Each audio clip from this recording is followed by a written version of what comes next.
আমার কাছে খুব খারাপ লেগেছে, কারণ অপু বিশ্বাসের থেকেও আমার কাছে অনেক বেশি প্রায়োরিটি মনে হচ্ছে আমি একটা মা। সম্প্রতি সোশ্যাল মিডিয়ায় একটি ছবি ভাইরাল হয়, যেখানে শাকিব খান এবং তার ছেলে আবরাম খান জয়কে রাস্তায় ঘুমাতে দেখা যায়। এই ছবিটি নিয়ে আলোচনা সমালোচনা করা হয় বাংলাদেশ সহ ভারতের বিভিন্ন মিডিয়ায়।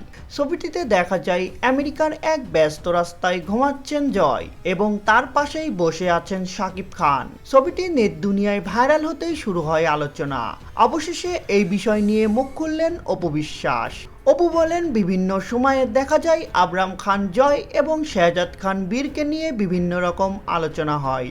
অনেকে বলেন শাকিব তার বড় ছেলেকে সময় বেশি দেন, আবার ছোট ছেলেকে মাথায় করে রাখলেও জয়কে নিয়ে রাস্তায় ঘুমান। এমন সমালোচনা কাম্য নয়, কারণ শাকিব খান তাদের পিতা এবং তিনি জানেন তাদেরকে কিভাবে ভালোবাসতে হয়, তাই তাদেরকে নিয়ে এমন সমালোচনা করা ঠিক নয়। অপু বলেন, আমার ছেলেকে আমি একা মানুষ করেছি, এখন আর কারো সাহায্যের দরকার নেই।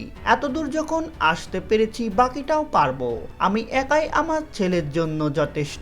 তো ভিউয়ার্স, এ বিষয়ে আপনাদের মতামত কি কমেন্টস করে জানিয়ে দিন।